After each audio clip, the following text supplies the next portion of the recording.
Fa malo atu le o nanga le EFKS TV o le televisi Suluaulama ile aulia mai fo i o le nei Afiafi i fe au mga luenga sa fe ngai tatou tunu tatou tu vai mai le si ui o le aso ngafua le nei to titia ta le tu la lima ya mal tatou por kalame le Suluaulama ya Afiafi taitas a o le to aso le nei o le masina o ke topa ya ona tatou fa lo le ya o ke topa mo nei tau sanga ya tatou fa ta lofa ya November ile so ata ya o pe au lia se ola se malosi a o le fa malo mal talo lava ia tatou au nanga le EFKS TV ya la le por kalame le Suluaulama ya Afiafi taitasi ya le mfai na tuuna ya wai mana tua pe le fita itunga i fe au mga luenga matiu te sa fe ngai mal tatou tunu o te minei o lo to ulu wanga i nei tamalingi nei le ofisa tu tonu o tato e kalesia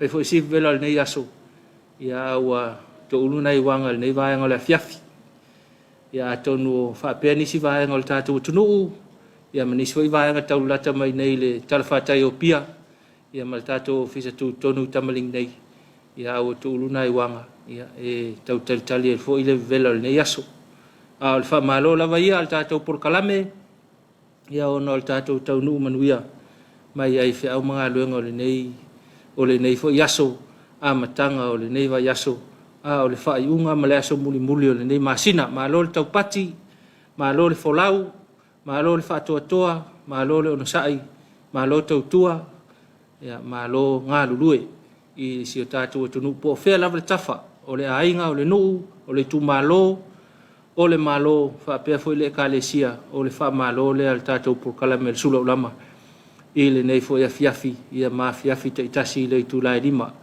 o manea na e mal sailini nei talfata Ethiopia ia o mai a lo ia nga luenga le nei aso ia i matou lo nga lue le ofisa nga luenga le malo ia fa pe fa la pop tonga tu ma oti nei taulanga ia ai le afai na ile o nanga a pisinisi ma fale oloa ia manatu lavolo o fa woni se ia lia stemi o le Afiafi nei ai fa malo tatou tunu po fe lava ma o mal tatou fa se launga mal tatou por kalame Suluaulama i Samoa nei ma tunu e mau malo lava i fe au mga luenga sa fe ngai mautou o le ele mfai na ngalo ia le fa malo mal fa aftai tatou langolango tu ma fai pe o tu inatu por kalame Suluaulama ia mafa malo atu matato mafuta i lunga pe au ngalo le ai lau televise po le upenga te fai langi ona lango mai le mtanga luenga pisinisi ala manuia maleipa o le fale oloa o le SOS ia fa pe fo i le papa instant koko Samoa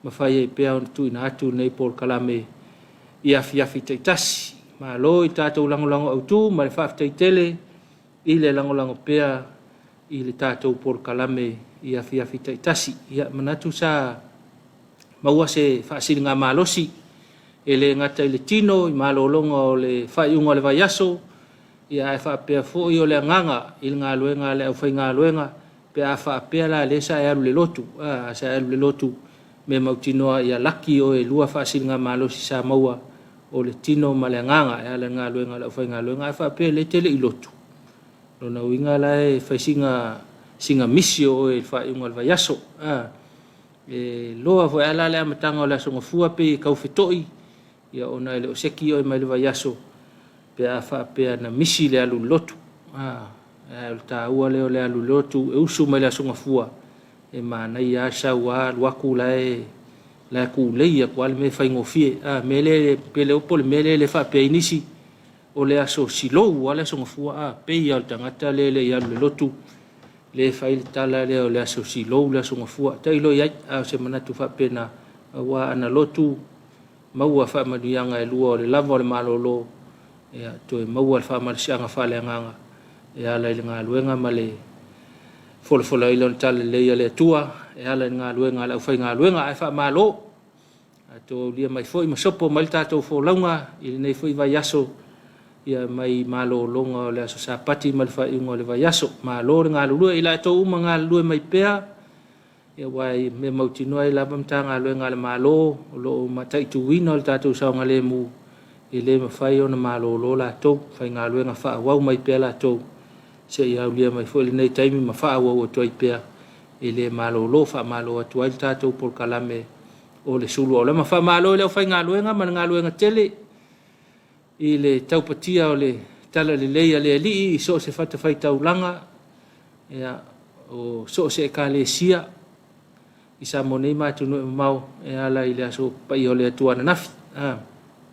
Wha malo ngā luenga tele, I le whai ngofie, folafolaina o le tala le leia le alii, I so se whautu nā tangi, I tonu le tātou atunu mātunu e mau, wha malo fo e tau te talo le nei aso, o lo tuli ai pea le tama whanau o le atunu, ia le ngata le malo le ka le sia o ainga, o nuu, ia sa mo nei mātunu e mau, manatu foi, ia o lo manuia ai pea whi au mga luenga, o lo whea ngai masi tātou atunu, wha malo I tamau le ka le sia, ma le talo, ma tau whaletua, ma le Tapuaiga, ia wai manue ful ne yaso le ngata I leo le loa loa le o whai ngā luenga tofi sunga I whawhengai ngā moa la tau whaletua, I so se whatawhai taulanga, ma lo fo I mo tiu te tau ave, ma tiu te wha awau le ne yaso, talo atu tātou polkalame le Suluaulama, I le ngalo au tau, I le wha malo le ne Afiafi, au nanga e ka le sia ese o lo tau tua I fo I sia tātou tunu, mana tua fo I au tau tātou polkalame le Suluaulama,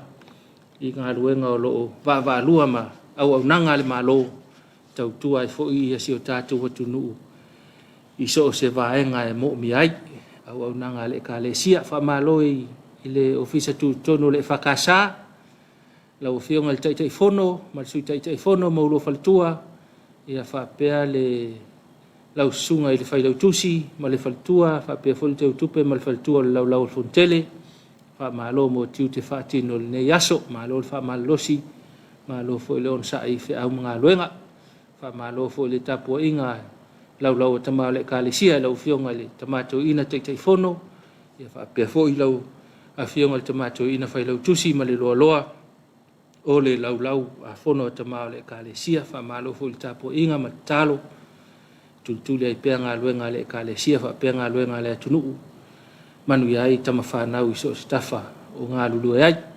Ia le ngata fo I lea, whamalo I le kālesia, I le whaululunga le kālesia, ia na mta ngā luenga, ia le ngata fo I lea o komiti ese, ia whamalo pea le tātou por kalame le Suluaulama, tau whamalo I au nanga le kālesia, o le atinae, ia o le whale mātaanga, le ngata I lea o le korisi whawhaiwhi au malua, whamalo atu le tātou por kalame le Suluaulama, ia te utau malo le tau atai, malo le tau tua le kālesia, whi au mga luenga, whamalo I le sunga ia ukuso ma le whare lumitusi, ia whapea fo I le sunga le whaiwhi au ia mle fua ma le ofisa o Congregational, ia se mai nei le whunga whaleono, ia lau tamaitai le whaatonsili o aonga, le kālesia, whamalo atu, ia malo o waa, ia whapea fo I le tamaitai whaatonsili o komisini o whanua mawhale, whamalo atu, ia whapea fo I lau whai ngā luenga, malo ngā rurue, I whi au mga luenga, o loo whitai tunga iai, o le vaenga le sulu, ia o le vaenga le archive, tele no vaenga le pata ngā luenga, ele ngalo lava o tau, ne te whapea tele na misi, ia ele mwhau ngalo, I le whamalo, I mta ngā luenga ese la kālesia, malo tau tua le kālesia, ia na ia ngā luenga, o loo tau tua le vai tau whamalo atu tātou por kalame le Suluaulama, whamalo le malo, matiu te tau ave, lau whionga I le ao le malo ma lau masiofo, whapea fo I sue au ma lau masiofo, whamalo le Tapuai, whamalo fo I mutiu te tau ave, te ingo le tātou tunuu, ia whapea fo I tamaitai pālemia ma le sui pālemia ma le kāpeneta, o le fong fetalai ma le sui fong fetalai, ia le ngata I lea, o le vaenga whaupawhai, ngai al tātou malo, lau whionga le taitai,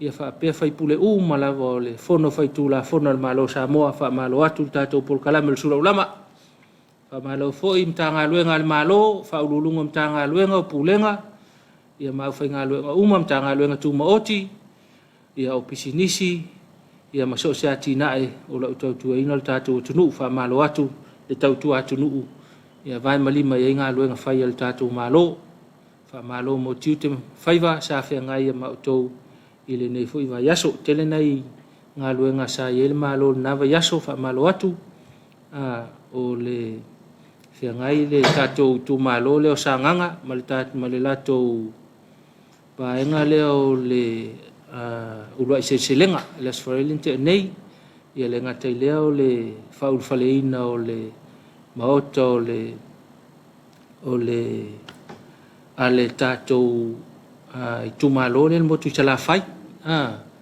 i le tu nganga i fumonga faul fale la tu fale sel manaia ia nei vaenga taua ia sa fengai mal tātou malo le nava yaso tele fo isi vaenga sa fengai mal tātou malo le mau tātou pulkalame ia tele tiute fai vai fatino i tou i le mawhai e o na ngalo le wha malo i le afiafi ma le afiafi wha malo atu i tiute mawhai vai sa fengai wha malo i le au matutua le au sina sina i Tapuaiga o loo tulituli ai pea tātou whiau mga luenga Tapuaiga o tātou tamama tina i tātou ainga o nuu le ngata i lea o maota o loo au mawai nisi o le au matutua ia le ngata fo i lea o atu nuu e mamau mafuta mai pe maua mai poka lame le Suluaulama i atu nuu e mamau wha malo atu i atu utou le au matutua Tapuaiga o loo manuia i pea whaiva matiute o le tātou atu nuu malo lawa tamama tina Tapuaiga ia o loo tulituli ai pea ia whiau mga luenga tama whanau o le atu nuu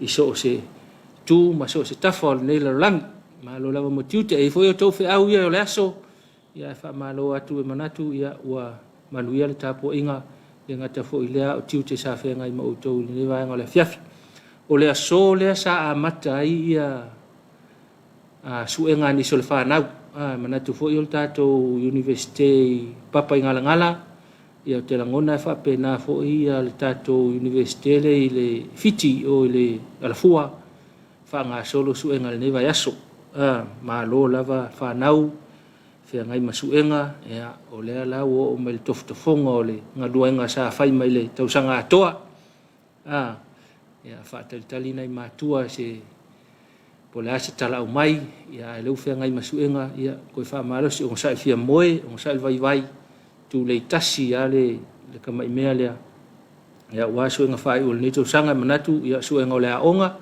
e foi suenga o le malola tau ia e toi whiangai foi mautou lo nauinga a matal neva yaso ia wha solo atu lava yaso ia ma wha umai foi lea o le wala lata mai whai ungo le neto sanga o le wha malo mautou le whanau whina wai pia leo la o ina ai le ngata foi lea ia wha sopo atu wha malo i ulua onga fa pe ia sunga ia lima tamatai fa ia onga le ngata ia onga le fakasa ma onga ise kalesia onga tu mooti ia fa pe fo ia onga le malo lava moti u te fai au ina ona ia tātou whanau mana tu fo i fa sopo atu pe le fa malo tanga luenga o onga fi taitunga utou po kalame ese a onga o ina whanau fa malo atu i lau fionga le minister ia whaapea le mtanga luenga mai le whaululunga ia o fisi langolango ia maleo whainga luenga uma ia iso se tafa a wale whaatino ina o le tātou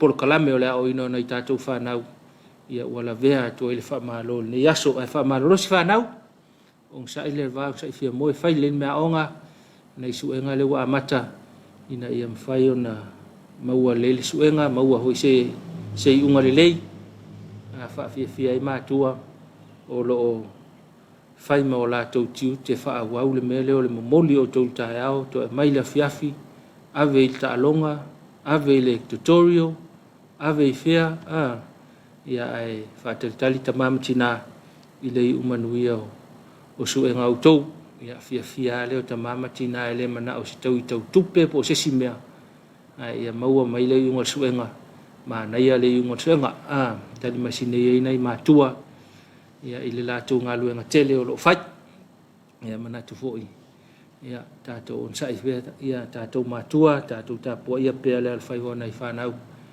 i le iai suenga i le nei vaenga le afiafi whamalo i le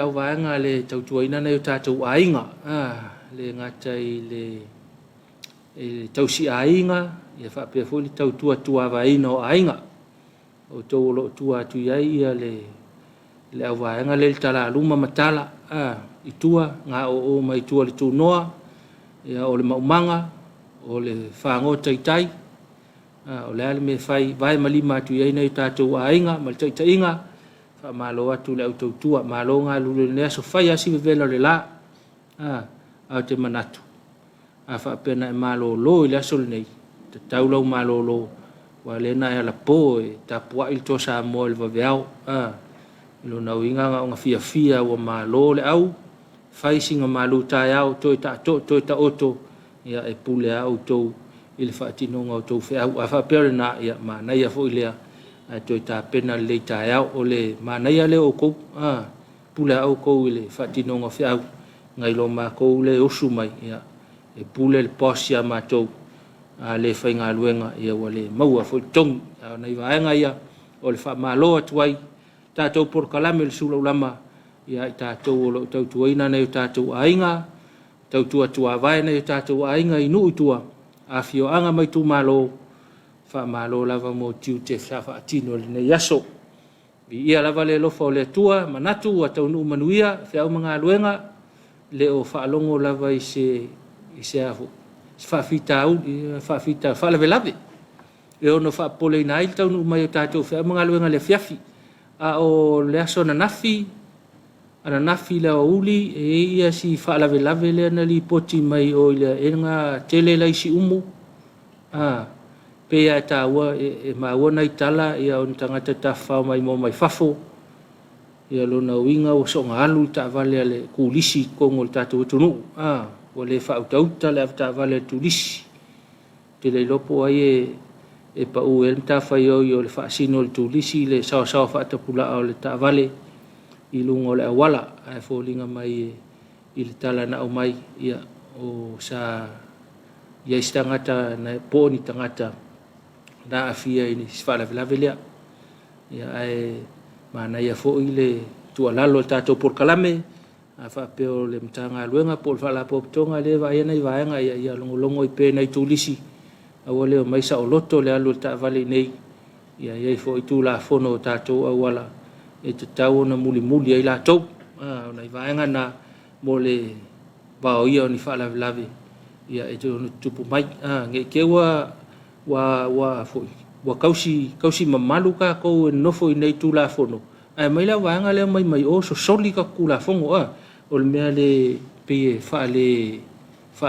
ke lesi le mea na mea a tonu foi a ngale vaenga mo le la tau lala mai mai se foi tātou ainga malanga mai ia e foi tu la fono awala nei muli ta nei lava mai le mama watu ia e foi sidi potile sa au mai o sta valen sawa ia e maua ena ia o le uso na sa mai ia tunu e mau ia al Samoa lava o so na alu lan ta vale tātou tunu nei vaenga tu ala lo tātou por kalame ia ono fa lave ia ma vaenga fa pena ele leia le vau ia nei fa lave mana tu lava manatu lava por kalame ua sao fe au sao mauli fe au le nei aso tātou tau nu mai fa ungo le aso o lo manuia me uma fa tai le lofa malanga leo le tua ile tai mai e tātou fe ngai ma fe au mga luenga tele taimi a kele me pise tātou tele me alu le mafu fau o le me mautinoa ngalo le fa tasi mai o le nganga o le tua i tātou fa tai lava ilona awai mai ele me fai ona i tu no ina i tātou i fa mga luenga i le fau tātou tu vai le tau fiafi o le nei aso mana tu lava le o tātou malosi ia o le fa tasi mai o le nganga o le tua e tai mai tātou fa tai foi mo le malosi ma le ola i fa so mai foi e fa tino e tātou fe au tātou tiu te mo tātou vala uina i wai mailo le tangata le mafai loa na fa tino na fe au masani ai ia mau pel malosi ia le mafai ona misi tiu te ma fe au e masani fa malo tātou tunu fa malo tātou paanga mau mal tātou por kalame tunu e mau malo lava mo fe au matiu te ava pe o tau fa ai ule nei aso ia pe o fa ai foi po le ale taimo le aso fe au mga luenga ia fa malo atu lava tātou por kalame le o Suluaulama ia i fitai tunga el tau ata i fe au mga luenga fa malo ia tutuila mamanua ya le ua mapu ana I whainga Tapuaiga o le nei aso mana tu fo I whaasopo atua I le tūlangi le la au wai ma Amerika le tūla whia ngai o tō Tapuaiga o le nei aso ya malo lava mo Tapuaiga sa whia ngai mautou whamalo fo I le au whainga luenga ya onon ngā luenga ya wale aso pa ia o le li ila so le so I le tau pitonu I kou kulang whamalo tuai tātou por kalame le Suluaulama 20 minute te I le tūlai 5 te pena mai e tio ma ti kai se tātou whaafiafianga ya toi foi mai whaau tātou por kalame le Suluaulama.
le toyo ia sa mato fontalanga ala tu ole nei fontanga ia pole fontele ia ole lofa ia fa tu pulanga ia ele tau fo ma la meto no tu pulanga nei vai tau ma so ia inga tele fa fitauli ia mtulanga tu mai la to fa fonga ia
Ea whaftai le nai whawhiawhianga na e whanofo mālua i fo ili nei vāianga o le Afiafi i le toa mai ai whiau mga luenga sa whenga iai. Whaftai le whiunga alua atua ma le whawhiawhianga peia le o le pūlenga mālua i sifo. Ea pōl mtanga luenga mālua le whawhiawhianga na lua fesfurfa o le fono. Ea whaftai ai le whiunga alua atua. Ia male au whawhiawhia, whaftai fo i malsao. Tātou mtanga luenga mālua, ia nea Afiafi tātou porkalame o le Suluaulama. Ia nei whawhiawhianga lava mnei pespesenga. Ia whapea fo i na whawesvesi pe lunga fo i nei aso. Ia nei pespesenga lava mālu. Whatoa maalia i fo i mawhauwhau la tau malanganga. Ia o tāpenpena i fo i whamae adelei. Ngā luenga. Ia ma le whiau o le nei aso, o le whamalo pēr tātou tunuu i tiu te whai pēr whapea toa maua mai tātou porkalame le nei vāenga o le Afiafi. Whamalo ni tanga luenga o leo leo, ia o lo tausia pēr saonga le mu, taulongo longo lava le nei porkalame, ia whapea fwile au nanga lau EFKS TV o lau saonga le mu, ia o le awala lea e mawhae o na te ni whaalawe o no awhiai tātou, mai se lava i toi nā taimi whapene o le aso. Iwa le aso o le lewa, i taimi manatu mā e lo le saonga le mu, le ngata i lungo le awala, o le tau wha umainga o le whiau mana ngā luenga. Ia ai, o na sa i tātou tunu wha umal le whiau mana ngā luenga, wa ilo saonga le mu, pēr whapero, ta pēna ngā il whale, ia pēna fo i tau wha umal lava ngā luenga nai tau whai. Ia pēr mā navaloa le ua awhale tu lai lima, tai au fo ile siaso ia to mai fo ile li malosi male soifua ia o mafaufaunga ia to fa au i fa tai au ia e pula au to fa pele mo singa malama fa umai ia o le na ia taulongo tu lava tato por kalame tau to na la valo songa le mu tele e nei ta vale ia a fia mo nga vao ia o ta fo le wala ia nei va nga fa pe ia mo le tu ala lo foi tātou por kalame e teimi foi le e uma e le tu o le mo vao o le tangata le mo vao e fai ngatana langona le rua tu le tavale ma le foi fa e atu le pu mamao e ta o tu ia ora tala ta tu le tavale e ma le foi tātou o lo no foi ta faala fa pe ona fa mata faala mal mo ino le vao ma e foi ali foi se tu ina e ta u le avta vale o i ta u tangata mo vau o le la tu ta vale ia na ia nga fa kapele pe fa tali le mo se pasir ka vale ia nai kama i mea nga e kele yafi na nga ia pe tu foi foi ni ve singa la to ia wa nga sa wa le male le anga ta vale ia e se foi tangata ia mal la to le la to ko ai nga kali aku ko ai nga me fa pea ia nei ve se foi ta to fa pele wa nga i tua mai ai fe mga luenga tu na to ave no lo sa ia pe ana fa yatu ia fa to lo ma fa mo tau ave fa tete lo ta vale i tau fia fil ne yaso telefoi le au sa vale ta fa hala tau tu ia ta vale nei ta tu nu tua ia ona ta longa i ta fo le o le tele ia manai va fa pena o le au sa vale o le fa malu stino ia va nga uma la fa pena ia se ta to ane lau sila tau mina lu ta vale ia male mela len fa mtalatu ia o le au vaenga le tau fa uma lele tau wina ta fala ia sila ne ia to lau sila ia ne ia fia lau ta vale se ma o mo nga va po si vaenga ngol nga lu nga nai fa e va ia fo ile fa la vea ia ma fu fa ve si fo ini si vaenga ia pe fa pe tu pun fa la ve le mana mi ta to fa malo tanga lo nga soifo malo loina ma le taulong pea o la to fa la wiloa e ala so soifo malo loina la tele ta to tunu ia ile nga ta fo ilea ia o le tanga lo nga o le tinei mu fa tal fatu lo fio nga lo fisili ma lo fa nga lo nga ata lo fo lo fisili ma lo fa nga lo nga mal si anga to tise ia fa pe fo ile va nga lo official vai fa ma lo atu ia fa pe fo ile va nga o le vai tau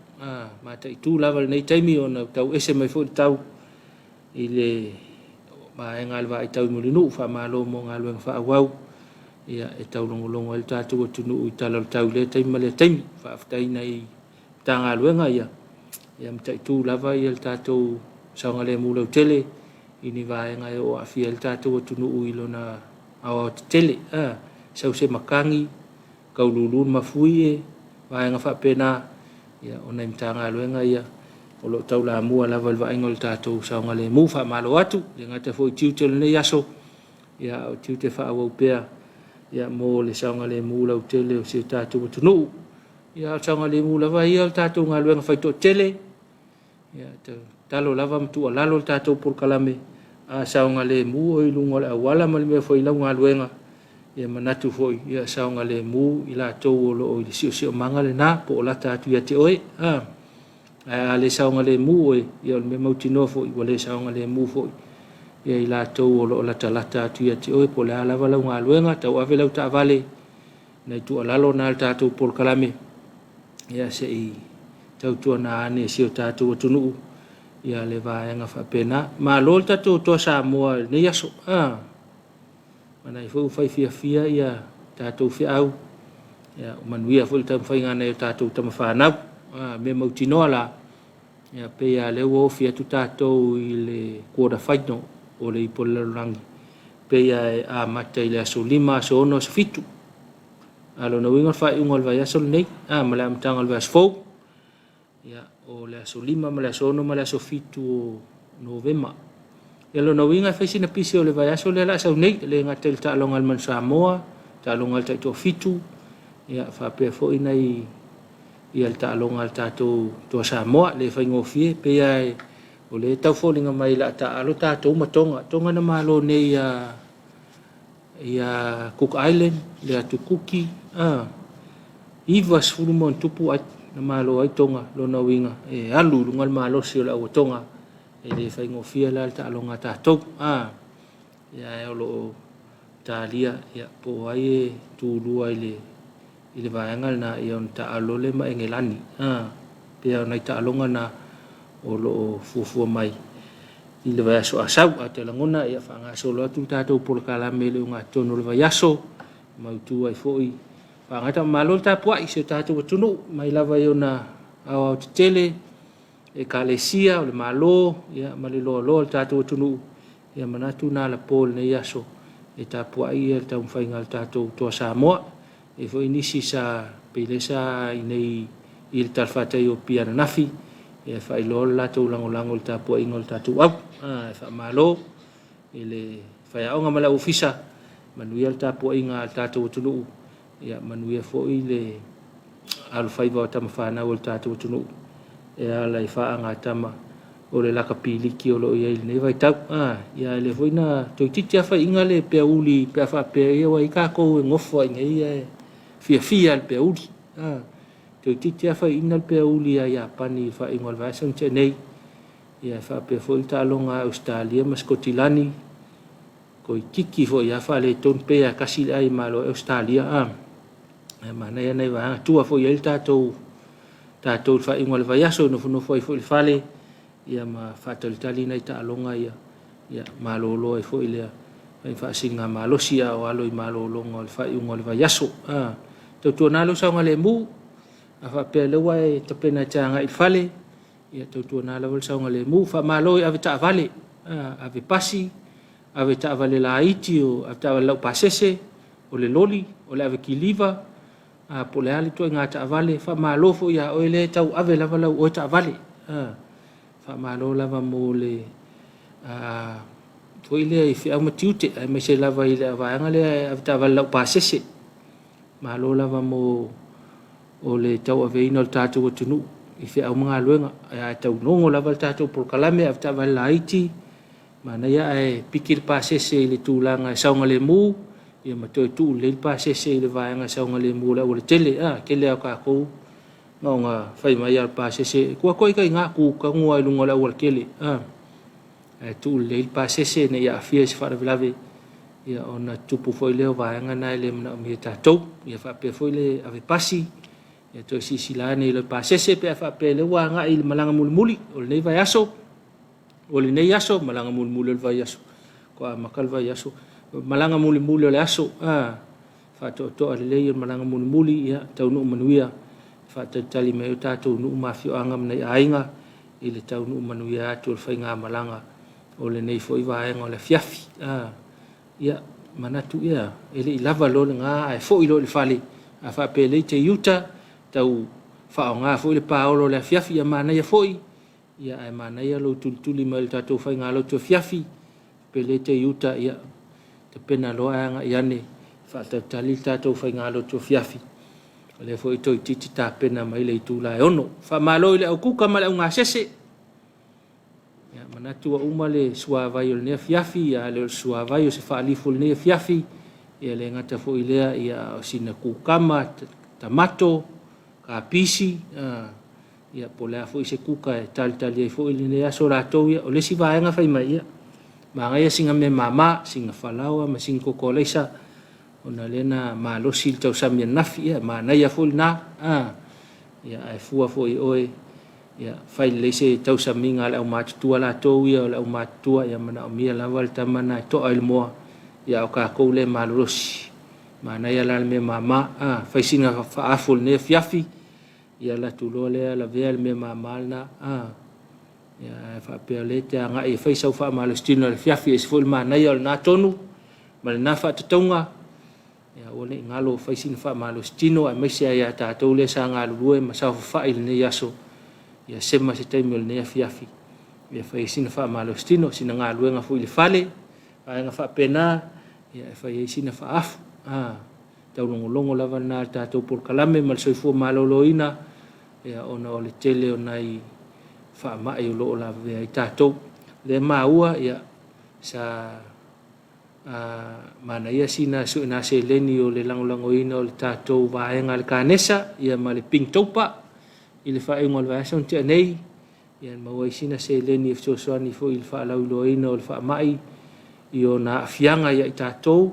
ia maona puipuinga le ngata fo i lea ia o la tou o loo afia i le whaamai o le kanesa o nei vaenga na mo le sirfia le tatou atunu whaamalo lava ia i la tou fa maluina tatou ping topa i le masina ne oktopa mana tua e pea ia le vaenga le kanesa mana la tou mtafa ioi ma ngā luenga ia wala wal tau longo o le tāua o le tātou matai tuwina o le whaamai o le kānesa, ia o leo iese fo, ia o tele soifua e mawai, o no lea mai leanga a Afiai, ia nei o tātou tangata whaamalo i le tanga luenga soifua malolo ina, le ngata i lea, ia o whaululunga o le pala pokitonga le kānesa, mo ngā luenga li lei, ia lai whaamai. Ia mantua fo i o le vāenga le kānesa, lo langolango le tātou purkalame le whaamalo stino le ola.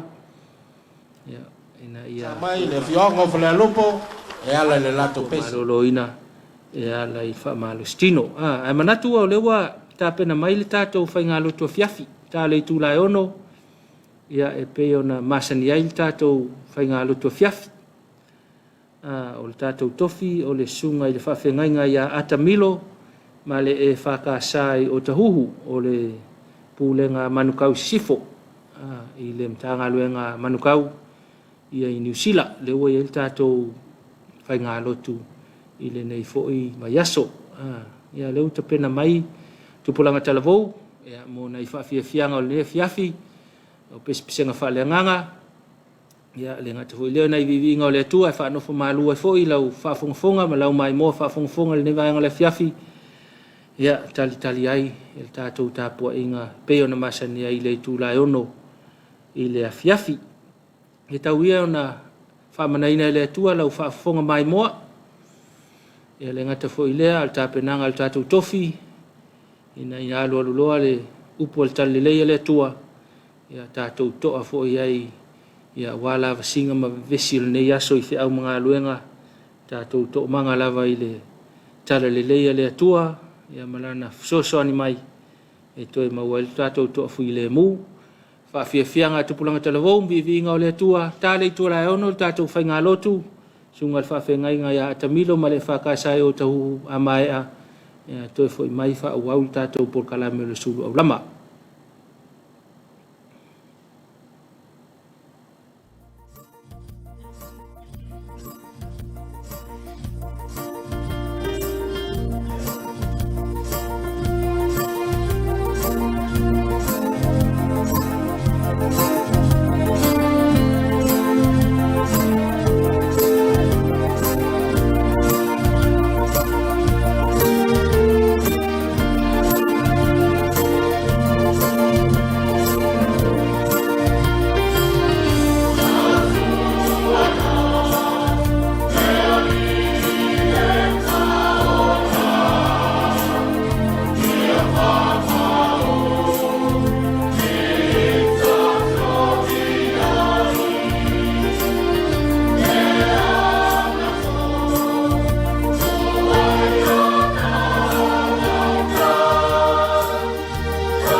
Whaatalo whaatu Samoa, lo atunu pele,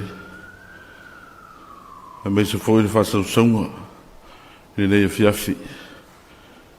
Tainane le whatawhai taulanga e fia, o atu iai, le whaasala launga, o le mamalu o le atua, marona la lofa wha maoni, e le nei Afiafi, ua au lia manuia, e le tātou Tapuaiga.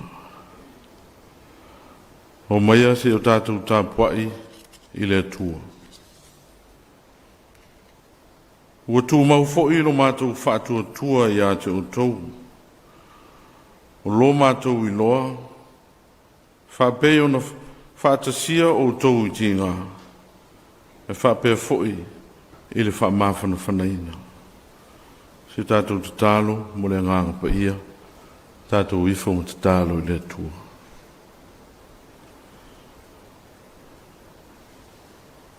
E whaifua le mātou Tapuaiga ro mātou utua. Pe ale au noa, ma lo wha mai o lo nganga pa ia. Se ifusia ai mātou i le nganga e tasi. Ia mātou ori ma mita, e fola, lo ma malu ma lo sili ese. Mātou mo isa ili atuai, nganga pa ia e whio maia. A whio mai lava. Se whāpai e ina le Tapuaiga, a loa tunu u, ma le au whātua tua uma, ua o atu i ai, le nei Tapuaiga. Ina i ai ume uma, i le whāsirisiri ina o lo lava vi inga. Lo lava suafa Yesu o mātou ole me wāla au atu ai nei. Amen.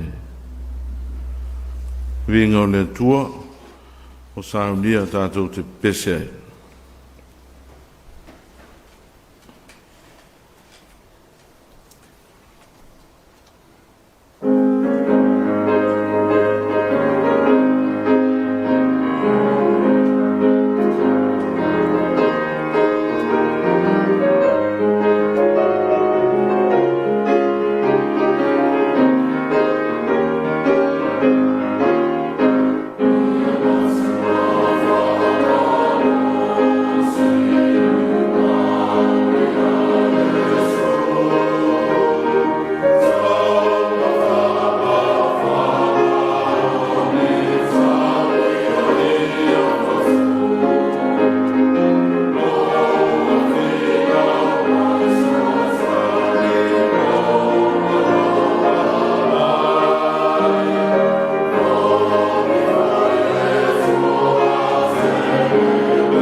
o le talo whawhitai, whātou senga, mamoli atunisi o tātou mana. Tātou I fōma te tālo I le atua. Le atua tōru tasi pa I ai, O le antua le tama, le alo, le angangsa. O lau fio o le au le ola, o le au le manosi, o le au le pule o malava i le langi, ma le lalo langi. O vi ia lava lau fio i le langi, e whapea fo i le nei lalo langi, ma lalo ifo le lalo langi. O lau fio le antua o malo, o lanu mangangana. Ua mātou fia whātasi le nei Afiafi. E whāne ne ina lo suafa. Ma whāwhitaia lo alofa muti vale. O wae te tau maono mea. O lau fio o le la e vi inga, o le la e le mamalu. Whamalo whawhitai le li i. O wāua mātou talitonu ina lo letu la wha, o le soi fua whai malanga o lo atunu. Mai le nā tausanga, ma le āmatanga o le nei tausanga, se iau o mai fo. I le whai unga o le nei tausanga a tāli mawai. Mātou te mōli maui nai le māua lunga o lo alofa teita. I lo lātou soi fua ma lo mātou wano. Mātou whawhitai i le ola ma le manosi. O lo whapea o na fuaina i au tangata. Mai lava i o mātou ta i whale kale sia. Ta i whale malo. Ta i o whaalapo tonga ma sosaiete. Ta i o le atunu. Se i o lava i nuu ma ainga. A mātou manatu fo i le nei aso. I le whenga iai o outangata. Ma o lātou whaiva. Ma o lātou tiute whenga iai. Ua tāu malo i le nei Afiafi. Ina ua e whafoisia i mātou i lau lava alofa muti vale. Whawhitai le li ie. E le ngata i lea ua mātou whawhitai. A wae te le tau mao lava ma i mātou i mea uma. Ui ina lu ngā la lo ngā solonga o lo mātou gola i le tele o taim. Ai au mai pēa lo file mu i salani ai.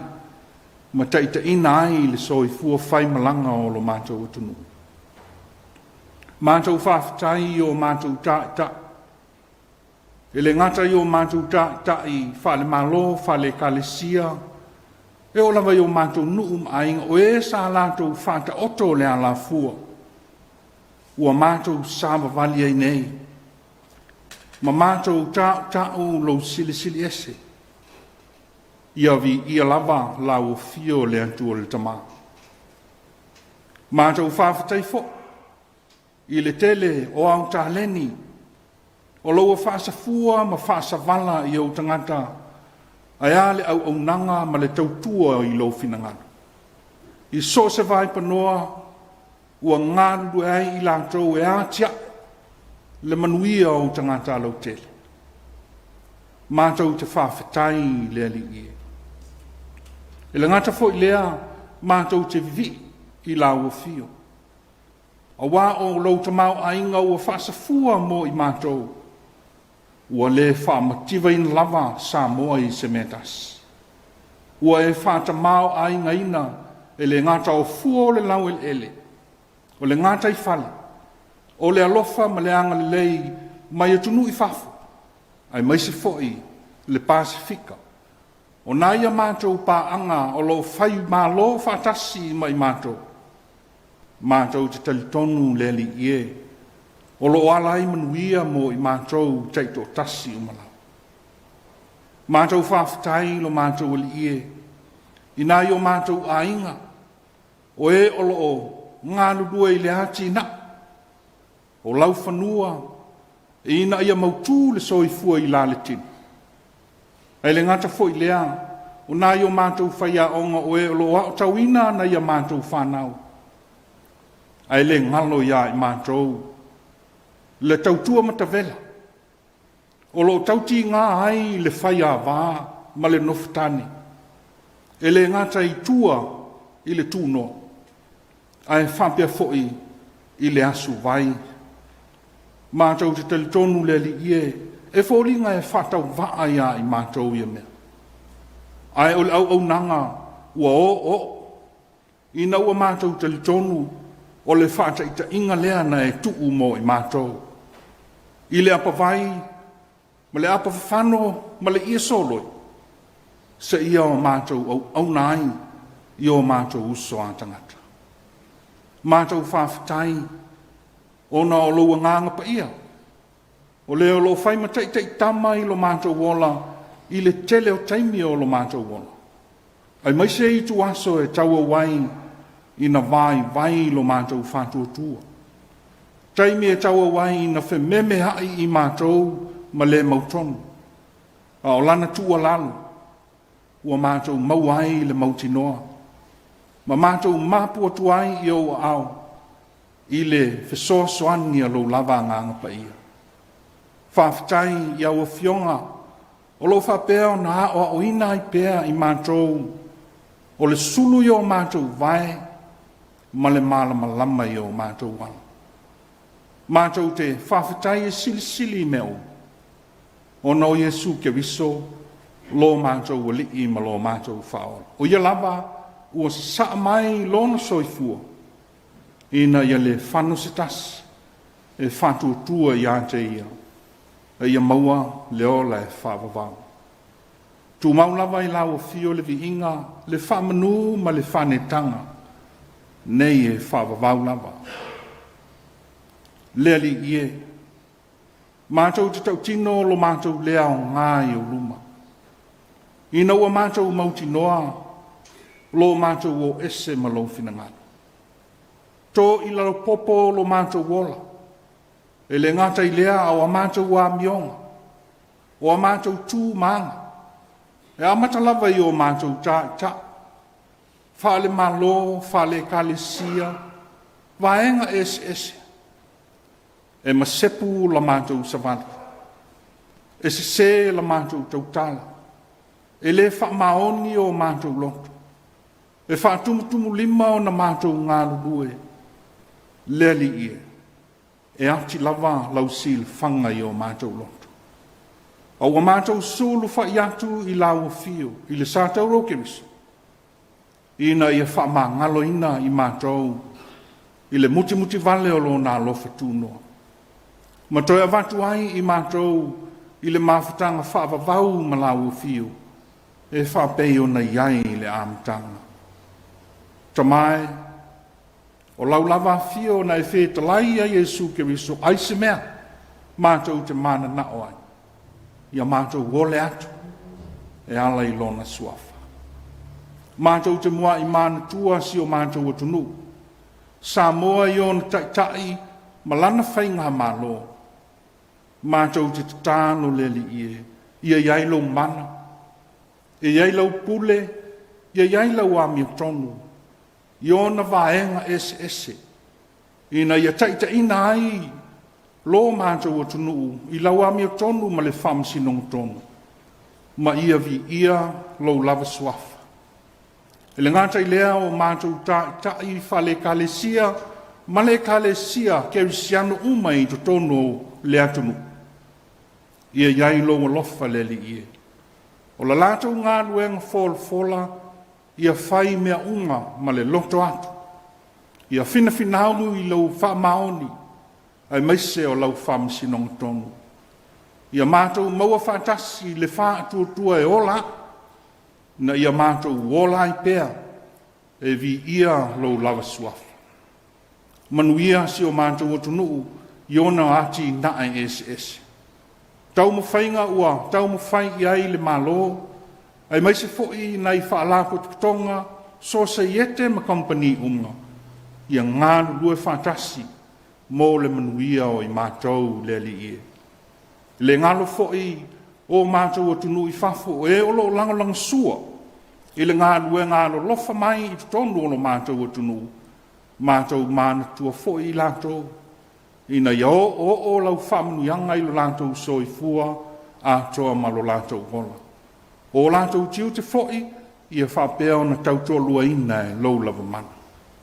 Mātou wāna au le ali ie. E le whai pēa mo i mātou le nei awa noa tau. A ua mātou te tāno i lau fio.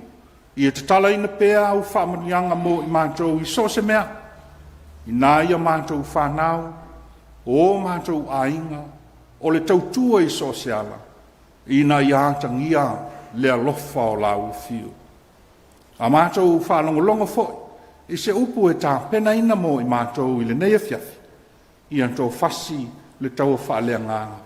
Ia fo ina i lau auna le poto, ai maise le lota matala. Fola folai lo fina ngalu, ma mātou whalongolongo. Ina ia tō fisia i mātou, ma mea le lei whalea ngāna. Wala mātou sāwalinga o le nei vai aso. I le oia mātou te tālo le li ie. Whātasi ma le tele o te talo lilo i o mātou lonto i ofo i nātu. I nā whaia ia o laupule. Ai aua lava ma o mātou loto. O lausu awha Iesu o mātou wole ma wāla aua tuai nei. Amen.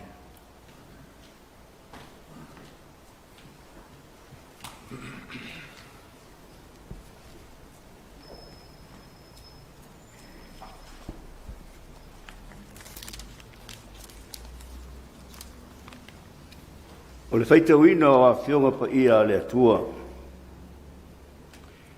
Mai le tengai tuai, o le lau tusi se lamo se lau tosi fuluiva. E a mata ona whaitau le whai upu mua mua, se e whaangata mai le whai upu e ono. Whaafonga ia inisi o a whionga pa ia le atua. Leli ie, wa e su e mai ia te au, wa e sila fia lava. O e lava ua sila fia lo nofo i lalo, mo lo tu lai i lunga. O e sila fia mamao mai lao, mai i o mafo mana tunatu. O e sua e lo savali, mo lo ta oto. O e masani lava, mo o wala uma. A o le ai lava se upu i o utu, fa auta leli e, o e sila fia umalawa. Wa e se o mai o tua a toa mo luma. Wa e whae mai fo'i lo au i luma ia te au. O le poto lea e sili o na whaingita ia te au. Ua maua lunga o te le mawhaia. O le tusi mai le whengangi fōu, mo o lea le tusi le apostolo o Paulo ia koninito.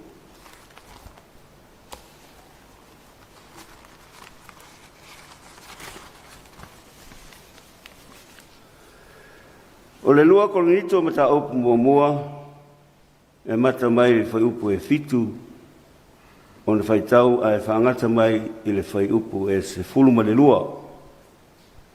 Ua tū mau fo'i lo mātou whātua tua i a te outau o lo mātou i loa whapei o le whaatasia outau i te ngā e whapea fo'i i le whaamā whanawhanaina au wā le au soe mātou te loto ina ia o tau i loa, lo mātou puapua ngā. No o mai ia te i mātou i Asia. Wa sili o na mawhatia tele ai o i mātou. E le i au i ai lo mātou mālosi. No lawa ina mātou masalo ai a mātou woti. A o i mātou, sa i o mātou loto le manatu, o le a oti. Ina ne i mātou whaatua tua i a te i mātou. A ia whaatua tua i le atua. Na te toi whaatua ina e u oti. O le na la vea i mai a te i mātou. Ai le oti e matua le anga. O le a la vea i mai foi. O mātou whaamoe foi a te ia. O le ato e la vea i mai a te i mātou. O tau foi, o lo fisoa soani mai i le talo mo i mātou. Ina ia whaafitai atu le toatele. Ono o i mātou i le lofa o mai. Ia te i mātou ona o le toatele. A wā o le nei le mea mātou te mitamitai. O le mau alo mātou loto fua te eifo. O le paia ma le whaamaoni whaale atua. Sa mātou a mio ai tonu o le nei lalolangi. Ai pe, ai meise, le whaafea ngai mai ma outou. E le ono le poto whaale lalolangi. A o le alofa tu noa o le atua. Whaamanuia le atua. Mo le whaitawina ana whionga paia. Ia, mo le mawina ai pēr ono mamaru. Po i atu le inga ia te ia. Amene. Tātou pese tol se lau ma le valu. Le inga o le atua.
Mawhawhonga mai a whionga pa ia e tō matau ina ai.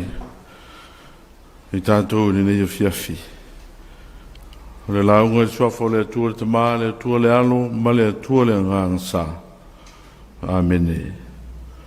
He whanga ina le whaiupu, le fitu mai le, tusi sa whaitawina mai le whanging fō, e whaimamatua, o te whaitawina. Ua tū mau fo ino mātou whātua tua ia te o tau. O lo mātou I loa, whāpea o na whātasia o tau I ti ngā, e whāpea nā fo I le whāmāwhana whanaina.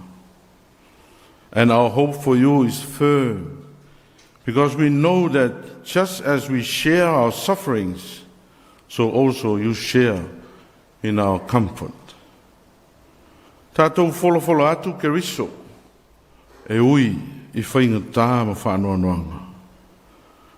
Lau tūnae, te ala I tātou ni Afiafi. We preach Christ despite despair and misery. O lea nawa ma le anga I whanua Samoa, e fola tau mafa, fola whaaloa longa. A wāni wha moe ua tau nui le manuia, fola. Se tō nai o le sā, o ni whainga ai ua whata waina, e se au lotu, se a whio anga ma ni mawhutanga, ua alo ia, ina ua tau nuu i le fia ma ni manuia.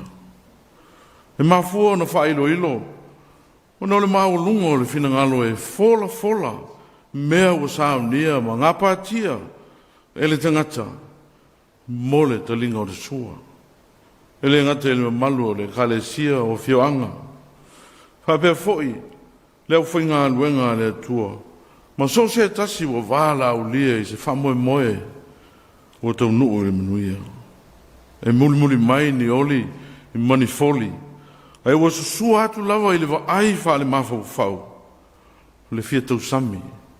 Ina ua fola mai. Ma wha ilo le mātango fie. O mea ua sao nia e le tua e ala I tau mawha. Ai le ngata I le nā folanga. E ua whapea nā fo I le nganga o le whamalo.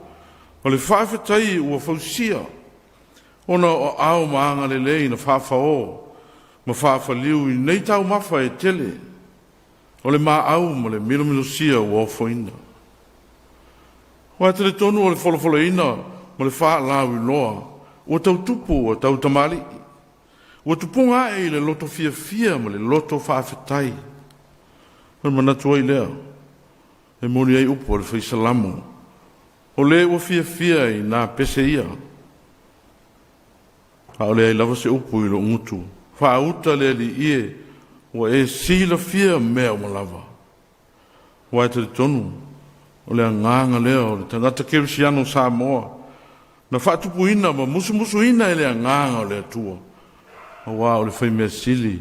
Ma le whaimea le lei. E le aisona tua oi. Aolo na mausa I au tū le vi inga o le atua.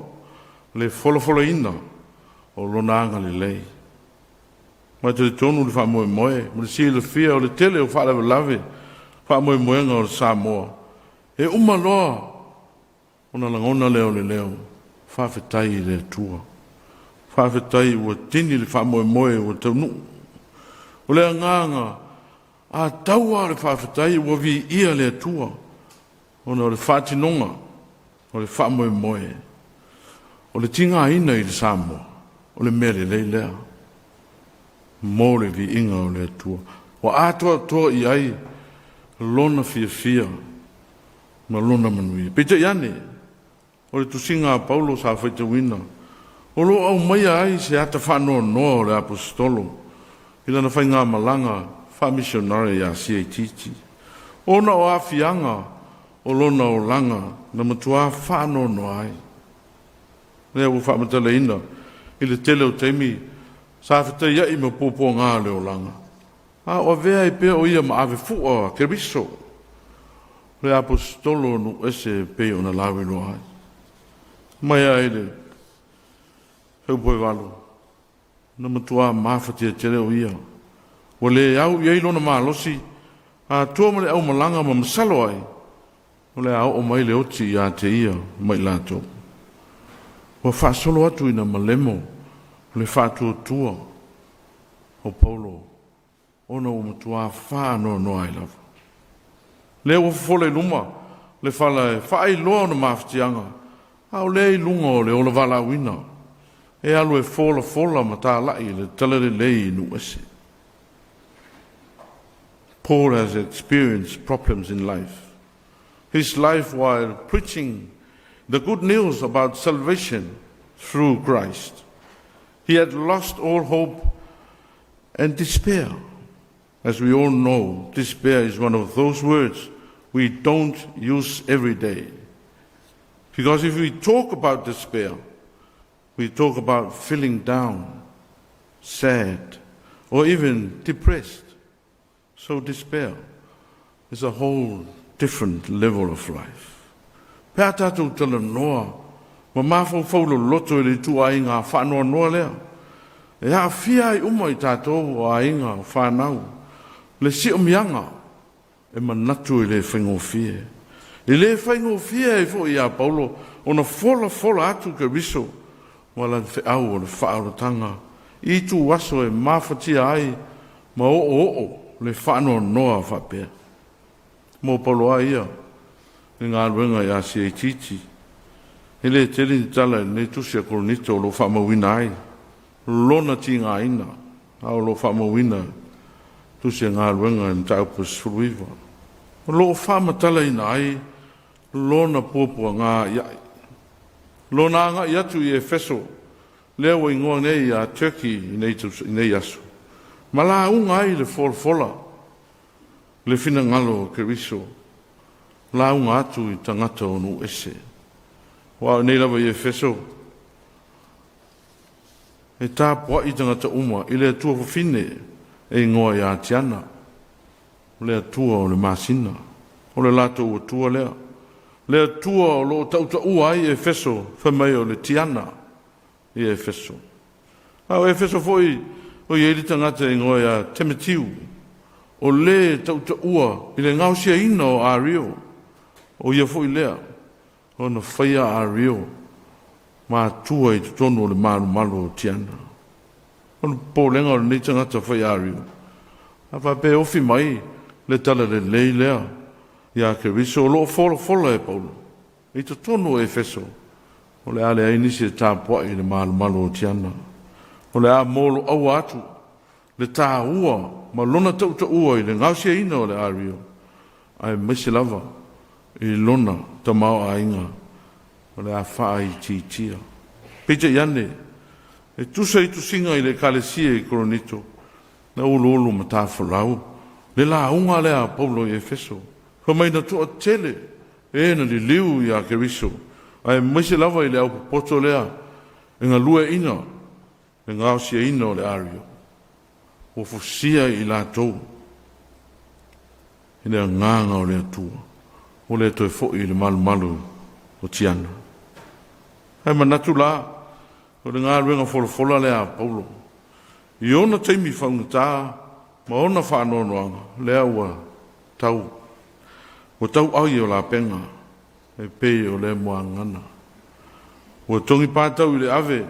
E pei o le tala i a uru tau tongia. O li leu tangata i a keriso. O tasi le aleanga. Sava vali puno wai i a keriso. E whamaro le fola. Whawhatai tā pena. I teimi o pōpua ngā ma whaanoanoanga. E ave le fuo le tala le lei.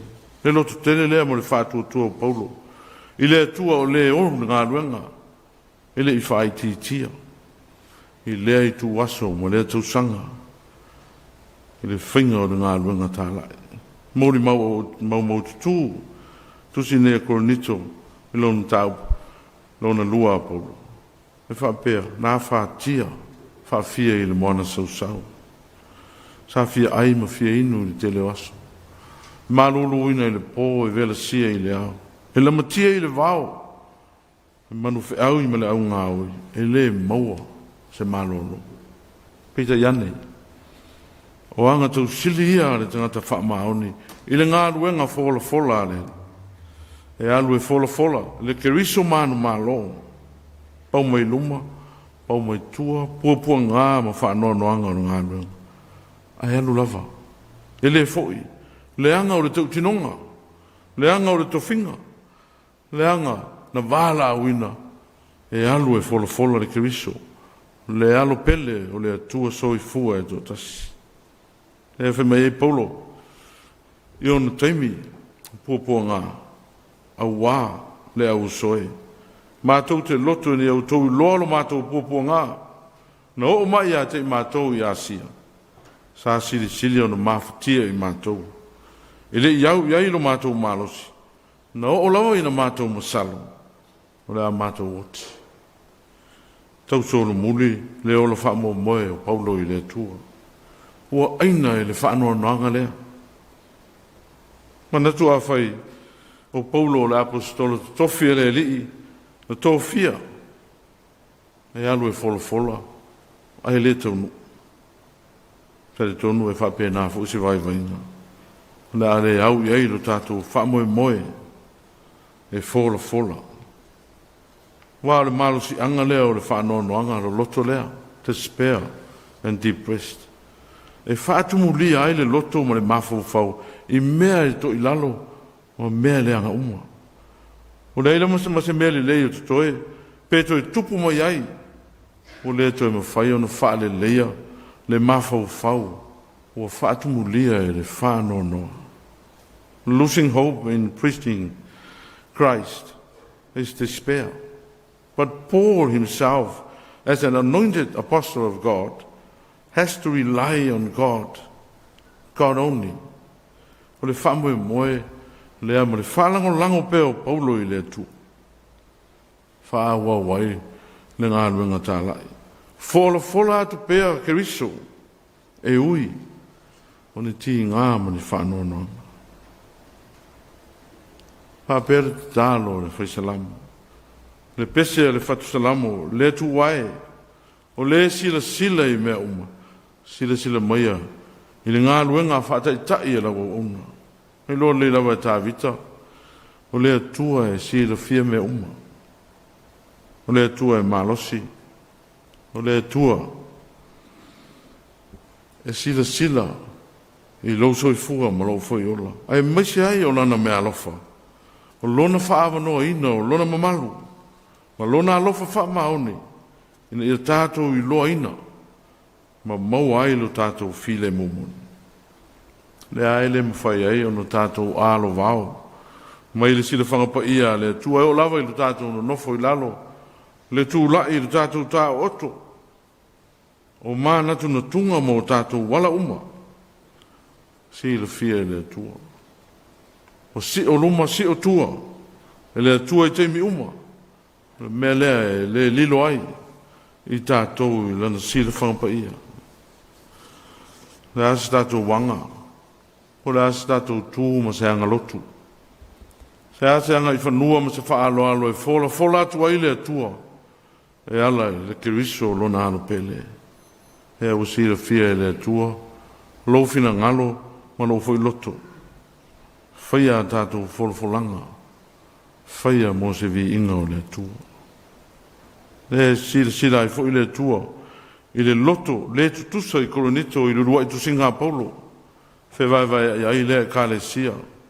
Ona ua mafuli le wha mafa, i wha taunga o anga waa, ma le wha tinonga o mea, ho ai sili nun sao. Ua fua i ai le fola ina, o le kalesia ke riso. O lato wha mua, the practical side of things. O mea e wha tino, ma anga waa o wha tupu ai. Le lawa e tupu ia so nei. Ia inga o nuu mai kalesia, ma le malo foi. Se mea le lei nei le sao le ainga, e le sao isi matai. O le fina ngalo tau mawhai atu le nei tū malo, e le sao i le lai tū wai. Se mea le lei e watu e isi matanga luenga, o wale kalesia, ai ta lea isi matanga luenga. O vailua ina o le au lotu, o le vailua ina o lea matanga luenga. O nof ese inga whare tangata, ai le i whae lo manino, le mata o le vai ma le mea o iai le fina ngalo o le atua. Tusi lona lua, Paulo le kalesia i Koronito, ua mafuli ai le kalesia i le whale tangata, le ngā luenga, ma le fausia ina o le kalesia. They're talking about personal, too personal. Wa avea ele to finga o isi, wa mea ua, whātau matatau, ia isi. O mawhauwhonga le leo isi, e ae le kalesia i Koronito, ai whauwinga se isi. Ono le wa ai lava whale tangata, ai tūre mea alofa le lei, ua maua e lea tangata ma lea tangata. Na fōha iai e lea tua. E manui ai tangata lau tele. Ma le kalesia. Mo Paulo lava ia. Sa tau mo whai malosi lea nganga lofa i le kalesia. E pele ia te ia. Ia tasi le kalesia i Koronito. United in Christ. Or united in one. o isi lava whai aonga se ma le au iuteia. E toso whautuanga ma wholofolanga a Paulo. Ile I tū vai vai. Vai vainga le whaare tangata. Ina ia maua le mamalu. Ai a Afiafi le vi inga. Whamai o Paulo. O lana pule tō tasi. E pule ai le kalesia e koronito. E au fia ai. Ma mea whaare malo. Ai le ai. Le nganga le apostolo. Le whaamalu malu I le kalesia. Ina ia tau lau. Ina ia vi ia le keriso. O lo ia folo inga. Le si le ngase e tātele. O le pule. E pule ai le kalesia. Pule ai le malo. E pule ai so se whala putonga. Le lawa e tupu I nei teimi. I le wa ai whae tangata. Wa ai whae tu au. Le naina ino o tofi. O le whamasino atu mo le tusili mai. O le whaatonu mai. O suia ai whae unga. Ma whaavae wa uma o na whaata oto. Mo le manuia o tangata au tele. Ai a le kalesia. Au le lawa e. E alu le tala le lei. E le o poloka. O le ai filo whaatasi. Ma fe au mga aluenga masani le aso ma le aso. Wa le ngaso longa lea. Ma le whaatufunganga le fuafuanga pa ia le tua. E le o iai. Se ma whaia o le tangata. E te mi tātou te musu ai e. E whaai loa. Ma folo I tangata. O tātou si o manga mo tātou talaanga. Ne I loa I la tau ni mea. Ona le fia mai lea ia I tātou. Ai awa ia le pole. Ua. Si la fia I le tua me uma. E o lava I le mea lilo. Ua iai le siri ese. I oe o le tātou mutafa I oi tā ua lea. O le whaai loa ma fola le mea moni. O le fola ina lava lea o ke riso. Ma lona alofa wha maoni. O le ke riso na te au meia le wha maanga longa. Ma le whaamalo longa whale ngā. O ma natu le whiau leo le tale le lei Samoa e lau whawhonganga. Tu I whio le lalorangi wo o iei le tale le lei. O le alofa lawe ai o le atua e ala I lona alu pele o Jesu Keriso. O le wholofola atu pēa ma wha I loa atiri Keriso lo tātou wali I whaolo. E ui o ni tātou mawhatianga. Ni whi tā ma ni whanoanoanga o leo langa. O le anawa taua lea. Ale Samoa whātuatua moni. Le tangata ua ua o le kerisiano a iai.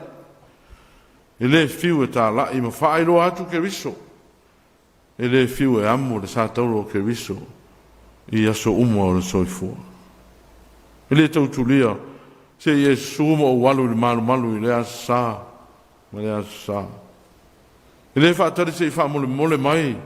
E le uso. Pe whaatu ese mai le tua fine. I oe le au whātuatua. Le pa ia o le Tapuaiga Samoa I unai tue fia. Folofola lawa e oe. Folofola e hau. Folofola e lawa mio. Ma lau foi. Folofola atu lo fai au ma lo fai au. Folofola oe o le whaletua. Folofola le au. Folofola lo te akono. E ala I lawa mio. Ma la ua meo.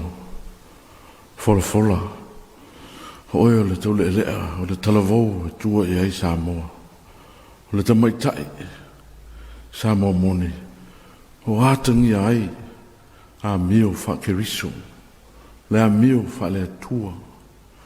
Le a meo e mita ai le atua. Ina o tātou loto ma watu ia te ia. Fola wha tasi e tātou. I tātou ainga. Ia tātou au lotu. Ia tātou nuu ma whioanga. Folofola atu I tātou malo. Ma ia o ai I le atu lau ma le lalorangi uma. Folofola atu le ava, le mi ngau ma le whaalo I le atua. Le amio ma. Atangi ai. Fofonga alofa o tātou li I Jesu Keriso. O mai pauro wheo pasurulua. A wao le nei mea mātou te mita ai. O le mau o tau loto fuate ifo. I le pa ia ma le wha maoni wha le atua. Sa mātou a mio ai I le lalolangi. Ai maise ma le whea ngai ma o tau. E le ono le poto wha le lalolangi. a o lea lofa tu no lea tua. Lau whau tau tanga lea, Samoa, e manino lava mai ana mua. Ha mea mate lea tua mea uma, he lotu le vaveao. He lotu lea uri lea Afiafi, teimi e tāri sua ai ma teimi. E whata otoli ai tō whanga, o lea tua lava e tau tau. Ma wholofola atu lona ma malu sili sili ese. E o Samoa e po moni, ma wha maoni nei tāra sanga. Pēnā o se foi lava e whae. A umaloha ua toi nona atu. Le amana ia ina o le tua siri siri ese. Ka mai le wha malu si au paulo le wheupo sultasi. O tau fōi o lo fisosa ni mai ai mātou i le tatalo ina ia manuia. Samoa se au penga sili lea i lo soi fua. Ma lo fōi o la fola fola. Fola fola atua i ke riso. Le o le wha le tanga. Hea tātou toa anga e tatalo. Mo le manuia o le tātou tunu. Tatalo mo le au whai tatalo. Lo whanono manu o a whaiva matiu te ese ese. O e o lo tau la mua. I le manuia o le tunu. E ka le sie fia i Samoa. Whapena i le lalolangi atoa. Tātou tatalo uma. Mo e o anga le atu. O e ua whamangalo mai. Hawaii, ele ela lava, le li ela langi. Stalo mo ila to, ele fiu, ele foi, e fai loa le keriso, e so se tafa o ngalue ai. Titi pe tele, o lo fai lava ni ngā luenga. Stalo mo ila to, o lo mana o mia le so soani, Samoa, mātu nu e mau. O le nganga lea, o le whaala la i au lo tātou o tunu o le nia Afiafi. Tātou tūtū mau pēi lea tua soi fue tō tasi. Lea tua o manuia. Lea tua lo whaavai e Samoa. O wā ua mātou i loa o la polo lea. Whaapea na whaatasia o tau ti ngāro ngā luenga. A lea tua. Whaapea fwoi ono o tau maua le wha mawhana whanaina mai ate ia. O kiriso loa ia e le tau wholofolaina no nā lofa wha maoni. Na whetala ia iuno toi teimi o ona pōpua ngāpa ia. Lou tama ai. Awa lava nei whaia lo loto. A o lou fina ngalo. Ia vea o ti ngā. E whai ma o le tanga ma manu ma lo o le tangata. Ni tātou wha maoni. Ia tātou wholofalanga. A wā le mōri mawina o keriso. Lo tātou wali i whāura. O Yesu lava. Amene. Tāra whamanuia. Foi lava rivi inga i ate oelo mātou tua. Wa te atu i ate oelo whamoe moe. Tāpo inga alo o te nuu mai mātou uma. Le lalo langi i whafo. Ma e ua mōli mawina lo wa lofa. Lo manuia ma lo file mu i lunga o Samoa atoa. Lo nganga pa ia. Ia i mātou uma. O nei. Maso uma e o ile whaavavau lava. Amene.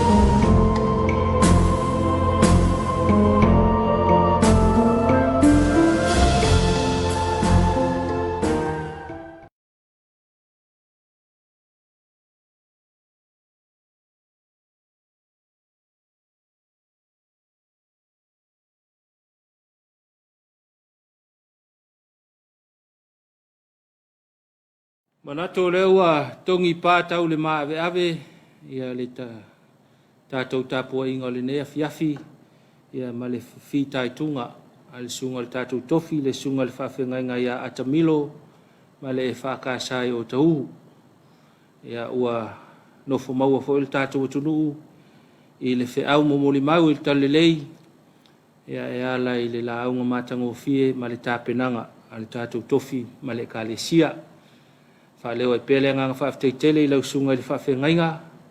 Ia whapea le kalesia e whakasai o tau mo le tāpenanga matango fie manatu lava.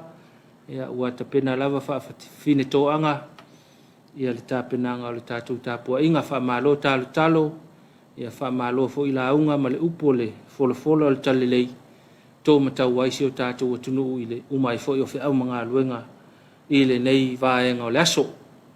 Ia sanga utu pupu mai peilangi le utu whaaleanganga awa lava le wala awina i lau sunga le whawhengainga ma le whaltua ma le ainga e ngata i le kalesia o le pulenga o le mtanga luenga ma le kalesia wao ia whapea fo i le malosi lau le leile tino ia awa lava tiute ma whaiva ese ua whao ngā i le tua le soifua le nei vai tau wha malo fo i whaftai le o telo le tātou e kalesia i le au whai ngā luenga no whaate a kono ta mamatina ma le lolo le tātou e kalesia e whakasai o tau ia mo le Tapuaiga matango fio le nei vai ngole Afiafi fa malo le ofisa o le au pese fa pela o asafo mo le tapenaina ia o le tātou whai ngā lotu i vivi inga o le atua le ngata fo i lea whaftai sunga ya mika ia mo le tu whatasia o le tātou whai ngā lotu ia e pe ona iai le whatapenanga o le nea Afiafi sanga whamanuia le atua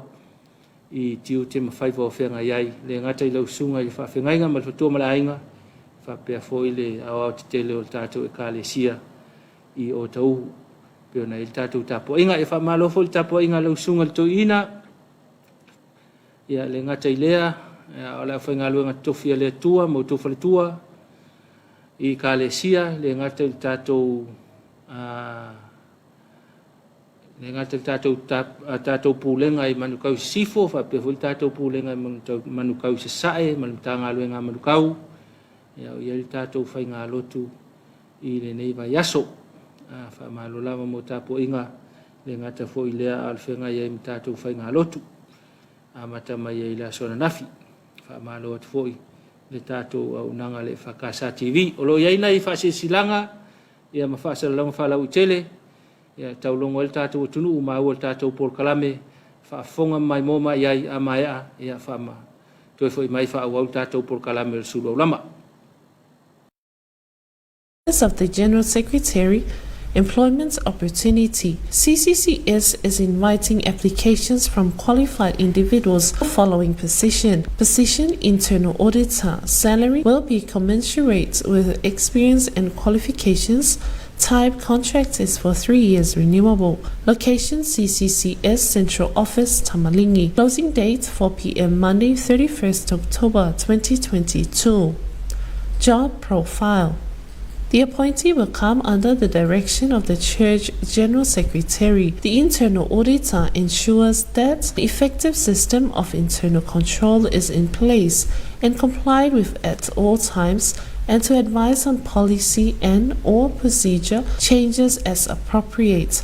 He or she ensures to identify risks and suggest risk management actions and to examine and evaluate systems and activities in the CCCS Central Office. Requirements: must be CA or CPA or partly qualified with a degree majoring in accounting. 3 to 7 years relevant experience, of which the other is of supervisory role. Excellent knowledge of accounting software such as Xero and Attaché is essential. Must be computer literate and experienced in Microsoft applications.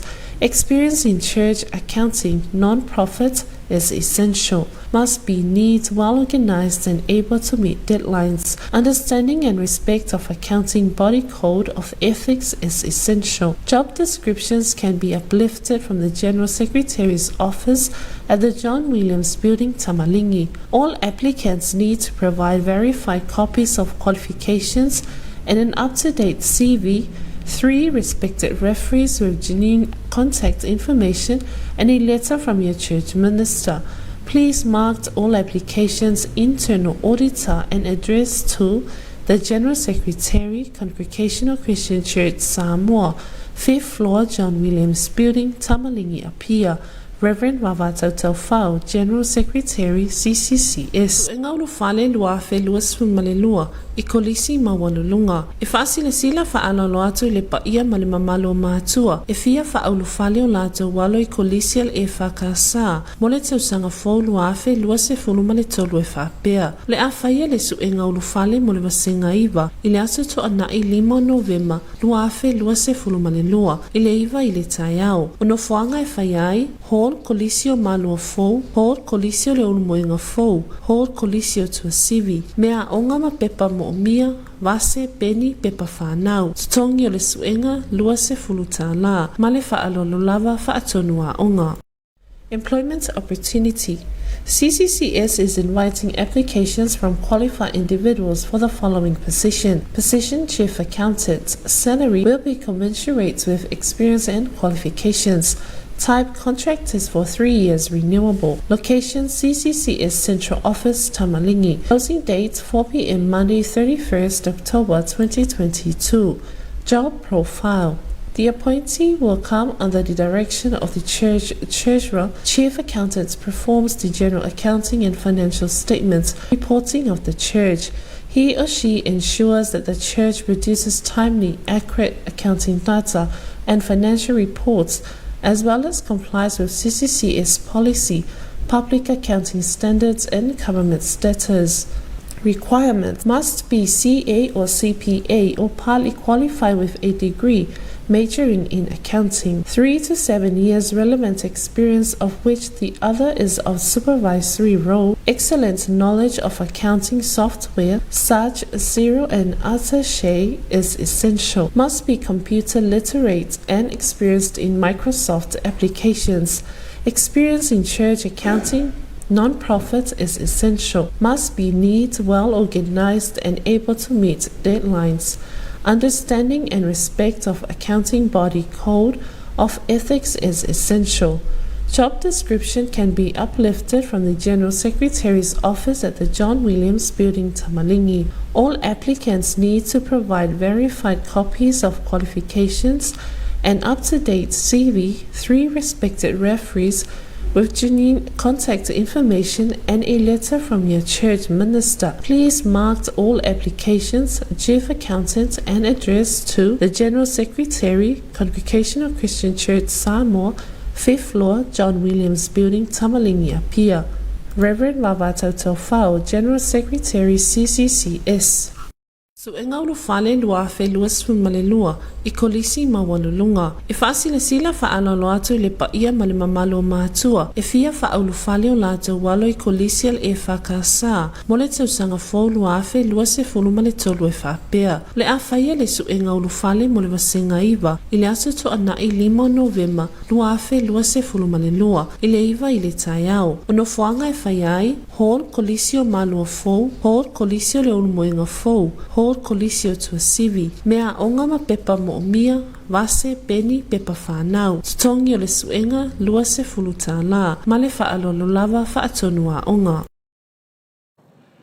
Nai whaasalaunga ma whaasisilanga whalau i tele, ia ua whaale watu o maaua le tātou polkalamel nei fui vaenga le Afiafi, ia ua lau mai mo whaafongafonga, nisi fui vaenga taulongo ele malu le tātou tunuu, ia pia le whailo atu, au nanga nā le tātou EFKS TV, ia o le whailo atu o whaasalaunga ma whaasisilanga whalau i tele, o le ainga, o le nuu, o le kālesia, o le whaala poptonga, ma le malo, ia au nātu le tātou au nanga le EFKS TV i nai vaenga nā, ia le ngate fo i leo le whamanuia, o le asofanau, o le maliu, whaasianga le maliu, ia vaenga mana e whaiona tautua atua i lau au nanga le EFKS TV, ia walo mai mo whaafongafonga, ia lai whaasalaunga, ia ma whaasisilanga whaalau i tele. Ia o le whaasalonga le polkalame, lau ala ata le EFKS TV, nei fo i vaenga o le Afiafi, ta le itulai fitu, o le tātou polkalame o le Samoa tau longolongo, tala vei whanua, ni mea sa tutupu le whaiunga o le vaiaso, ia whapea fwile nei yaso, mo lau si le fia, ia soso o mai ai manai whafia fianga, o le afa le itulai valu, o le tātou polkalame o le lau au sina sina, lango malusi ai le tātou kampania le tisan au nanga le sunga ia wafasuanga ma le faltua ia fale atoa ia ma le loa le kampania le tisan i le tātou purkalame le nā o le laua sina tā le itu la iwa ia o le tātou purkalame o le Peta Home and Garden ia mai le ala ata fitu Australia ia mo foi nei vaenga na so ni ai lau tau whainga o lau fale ma lau tongala au teu ina o lau lotoa ia wale vualata mai a so fia i tātou e whaina i vaenga na le lao mai lau malanga mai fafu ia mawani ai kia e so ai le fale ma le maota i luma matua e o mai o le vaenga le tawhau mai ma so ni mai nei vaenga na mo tātou ia ona fa mai foi le se tātou wata tifanga wata penga mai ai le sunga ya jo ia ma le sunga ya tikai lango mai le tātou kampania le PSL fa umai foi le unanga le EFKS TV o televisio lo ainga i le nei foi yaso ia ole fata tianga na le tātou purkalame ia ai o le Samoa National Lotto ma le tātou hit free le fo wata pena mai ia e fai wai tātou purkalame o le Suluaulama i le nei foi vaenga o le Afiafi ia e tau ia na au mai le nganga o le atua i le whau mai no whau mga luenga tu alalo lava le tātou purkalame tau tu analo saunga le mulau tele ia po whea lava si o manga o e iai ia a pia whapea wa e tā pena i le fale o e ngalue pea po whea lava tau tu analo saunga le mulau tele au nei to iei sa wha lave whapole na ai ia le mamalo le atunuu i le umai fo e whau mga luenga o le neaso a wha sausaunga ia au mai le nganga o le atua sausaunga le tātou atunuu nei vaenga o le Afiafi a malolo foi ia malolo malona file mu ia maua sa tātou malosi o afe au mga luenga le asofou o lo whaatalitali mai mo tātou mo le atu tau soifo ma le ola ia uli atu fo i le nāmasina fou i le aso a tae au i le alofa tūno o le tātou tua manuia whaasausaunga le Afiafi tātou toi whailoai i le temi whapene i le aso a tae au Samoa National Lotto ma le tātou hit free so mai ai ia ai manuia tele o whaasausaunga le atu nupele tō whaasoifua.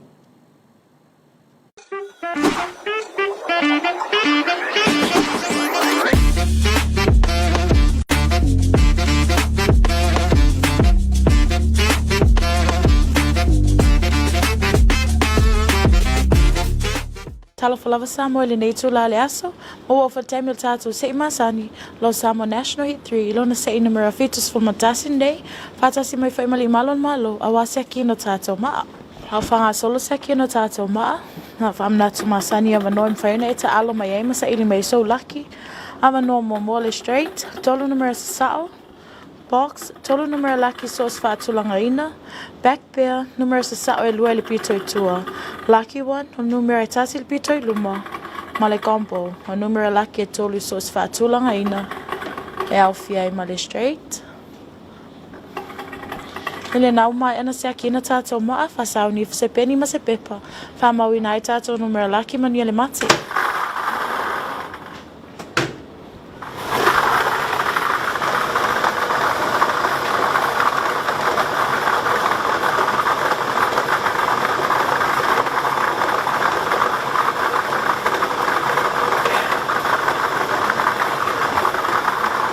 Tātou numera mua, ole numera iwa. Our first